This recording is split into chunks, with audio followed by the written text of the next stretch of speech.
সালমা, তুমি এটা করতে পারো না। আমি তোমাকে ভালোবাসি, আমি তোমাকে ছাড়া থাকতে পারবো না। চলো। এই তুই কে রে? আমাদের বিয়ে ভাঙতে এসেছিস? আমি বিয়ে ভাঙতে আসিনি, আমি সালমাকে ভালোবাসি, তাই ওখানে নিয়ে যেতে এসেছি। কে তুমি? বারবার একই কথা বলছো, আমি তোমাকে চিনি না। সালমা, এত বড় মিথ্যে কথা বুঝতে পারলে? তুমি কি ভুলে গেছো আমার মাকে মা বলে ডাকা, আমাকে ভালোবাসি, সব জায়গায় ঘুরতে নিয়ে যাওয়া, আমাকে বিয়ের প্রতিশ্রুতি দেওয়া? তুমি কি সত্যি সবকিছু ভুলে গেছো?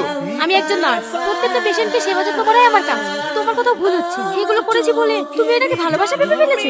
তাই বুঝি? এটা যদি ভালোবাসা না হয় তাহলে পৃথিবীর কোনো ভালোবাসা সত্যি না। তুমি একটা বেঈমান। এই ছোট লোকের বাচ্চা, তুই আমার হবু বউকে বেঈমান বললি? এই একে নিয়ে যা, ভালো করে ট্রিটমেন্টটা করে দিবি।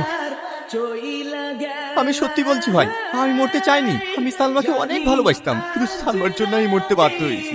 আর তোর কাছে আমার একটাই অনুরোধ ভাই, আমার অন্ধকার বোনের খেয়াল রাখিস। সালমা, তোকে আমার হাত থেকে কেউ বাঁচাতে পারবে না।